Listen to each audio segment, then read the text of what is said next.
বাংলাদেশ জাতীয়তাবাদী জিয়া সৈনিক দলের নারায়ণগঞ্জে জিয়া সৈনিক দলের আহ্বায়ক জি.এম. সুমন মুন্সির শীতার্তদের মাঝে কম্বল বিতরণ করেন।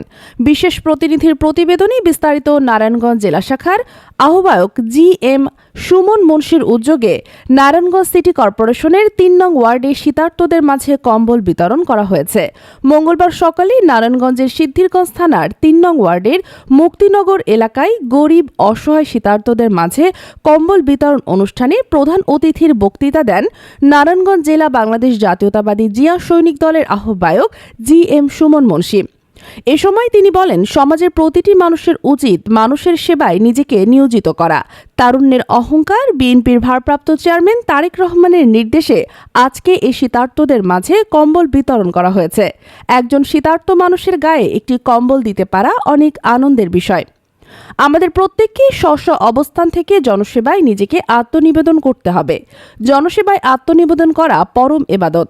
এ সময় উপস্থিত ছিলেন ইঞ্জিনিয়ার আবু সাইদ সাদিকুর রহমান নোপেল, সিদ্ধিরগঞ্জ থানা বাংলাদেশ জাতীয়তাবাদী জিয়া সৈনিক দলের সাংগঠনিক সম্পাদক আসাদুজ্জামান মিন্টু, মোর্শেদা আক্তার নিপা, বিশিষ্ট ব্যবসায়ী অরুণ মিয়া, গোলাপ মেম্বার, আবুল কালাম মাস্টার, সালাউদ্দিন সহ অন্যান্য নেতৃবৃন্দ। এবং বাংলাদেশ জাতীয়তাবাদী জিয়া সৈনিক দলের নেতৃবৃন্দ, আসসালামু আলাইকুম ওয়া রাহমাতুল্লাহি ওয়া বারাকাতুহু।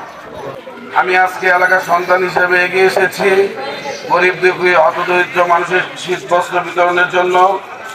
আমি চাই এলাকায় যারা আরো গণ্যমান্য ব্যক্তি আছে, ধনাঢ্য ব্যক্তি আছে, তারাও যদি তাদের অবস্থান থেকে হতদরিদ্র মানুষের জন্য সাহায্যার্থে এগিয়ে আসে, তাহলে আমাদের সমাজে কোনো দুঃখ কষ্ট